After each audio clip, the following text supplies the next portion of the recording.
umuhanzi Rinasi akomeje kugaragaza bimwe mu bintu by'agatangaza. Mu by'ukuri rero reka mbanze mbabwire ibi. Luka 10:18 umuraperi Rinasi yamuritse inkweto za Satani zirimo amaraso y'umuntu.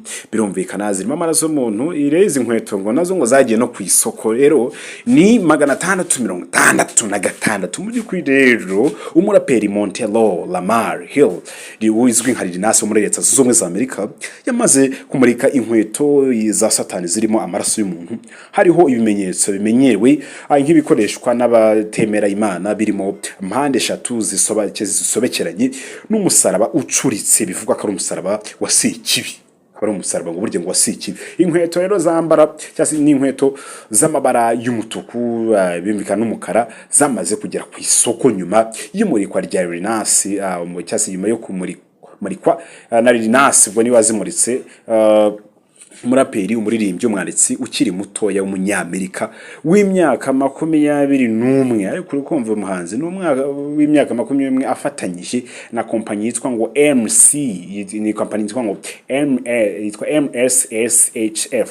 Mu yandi magambo rero Nike yahise itangaza ko ntaho ihuriye n'umushinga w'ikorwa ry'iyi nkweto yakozwe hifashishijwe inkweto yayo ya Air Max 97 ariko ibimenyetso bikavanwaho hagashyirwaho ibindi bijyanye na shitani nkuko nyiri umushinga nyumushinga yabiteguye. Mu by'ukuri rero izi nkweto zageze hanze, ubwo zageze hanze hari tariki 29 Werurwe 2019. ni imiguru cyase ni imiguru 336. Izi nkweto rero zigurishwa akayabo k'amadolari, ubwo nuvuga ngo kagurishwa k'amadolari, ubwo ni miliyoni, ni uvuga ngo ni miliyoni cyase ubwo ni miliyoni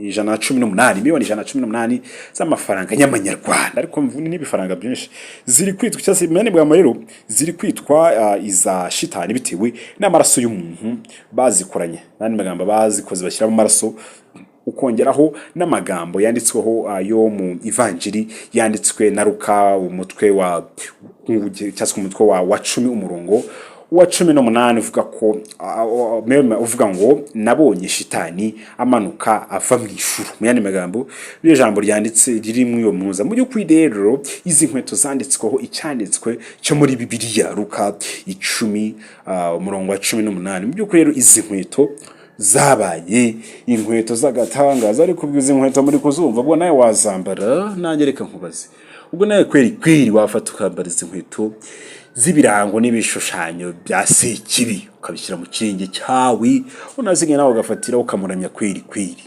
Yemwe ebezoro kandi genda kubwiye ko numiwe jewe kandi gendera.